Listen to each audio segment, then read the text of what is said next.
I want to thank all three of you. I'm going to start with simply an overview. We've been hearing an awful lot about artificial intelligence, machine learning.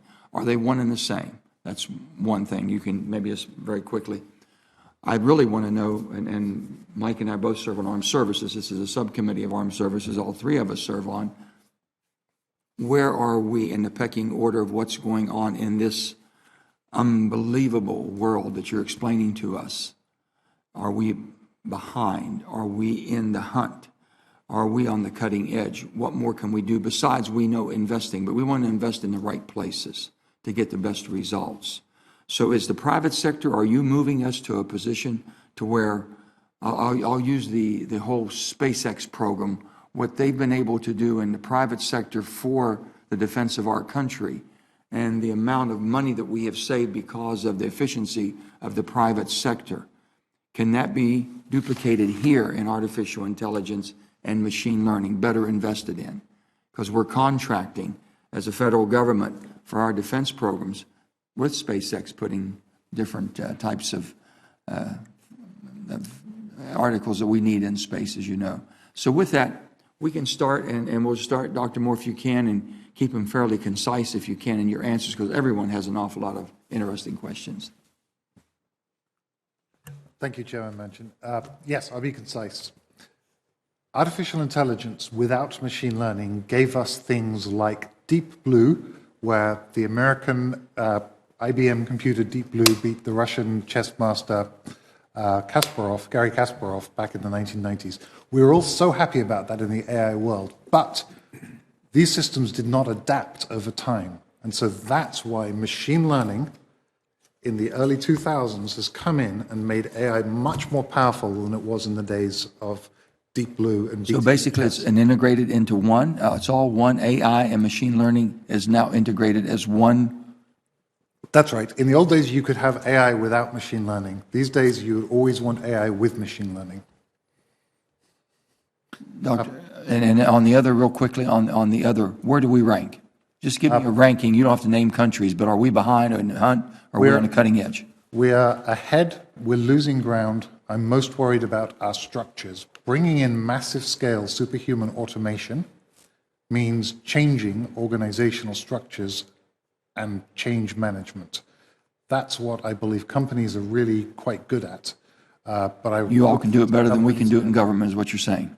And we can contract out in a very secure situation like we do with some of our defense. Okay. Perhaps, yes. Dr. Lund. Thank you, Senator Manchin.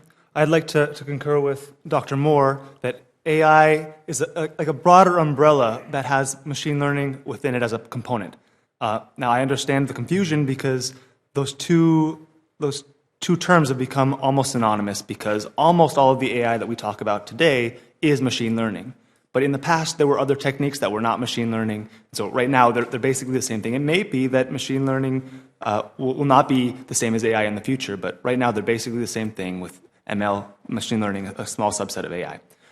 With respect to are we ahead or behind? You evaluate what's going on. I'm sure you all have interaction with your colleagues around the world in different countries, whether they're adversaries or allies. The scientific world seems to cross over pretty. I wish we could do as well as you all do in that arena. Yes. How do you evaluate it? I've tried to study this directly, and the U.S. is ahead. China's been gaining. We still have an innovation lead, I'm confident to say, and we also have companies like those represented here that give us a huge leg up. What I would like to point out from a DoD perspective is that the DoD has an opportunity to step ahead of industry in the adversarial context. A lot of the time, my co-panelists here are developing products that don't have a natural adversary who's trying to mess with them, but the DoD does. And so that's a place where we really need to focus a little bit further on what is somebody going to do to subvert our systems as we deploy them. Dr. Horvitz.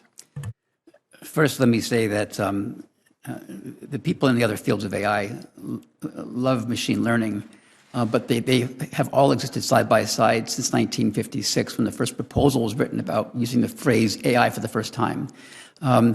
Machine learning has gained, but it's simply, I shouldn't say simply because it's important, a part of AI. It's not separate. It's one of the important disciplines within AI. That's the way AI researchers view machine learning. Now it's grown up to be a very big discipline because almost every other discipline leverages the advances in that field, which are moving very quickly. The U.S. is leading in science at the core principles and in creative applications from my point of view. That said, these days, technical advances spread around the world like lightning. So at the scientific frontiers, I see scientists really keeping pace with one another around the world. There are issues around who has the right resources to do the computation that's needed, because these models are getting bigger and bigger, and they're showing value with getting bigger. We don't see any leveling off just yet. You need tremendous amounts of compute for that kind of thing. There are probably 2 places in the United States that can compute like that, a couple in China right now. So thinking about the resource constraints, especially on academic researchers, to push on the research is very, very important direction. The private sector is kind of like SpaceX in some ways. Microsoft, for example, is building platforms and tools, and it's working with customers in the federal government as well as in civil society and in the private sector to understand what it takes to field these applications and tools and technologies. The one place that I worry about federal applications in DoD is integrating in these scientific achievements into real-world workflows. I think the devil's in the details there. It gets into lots of engineering, human factors and human AI collaborative approaches. We need to get our hands dirty and work hard and then share ideas, insights across the sectors. Thank you all so much. And then just one final one. I would say respectfully, all 3 of you are working with the federal government and with the Department of Defense and being able to harden, basically making sure that we're not going to be hacked or the information we have has been protected. I would assume you all have done that. We'll talk about that more too, but I just wanted to make sure I brought that up. Senator Rounds.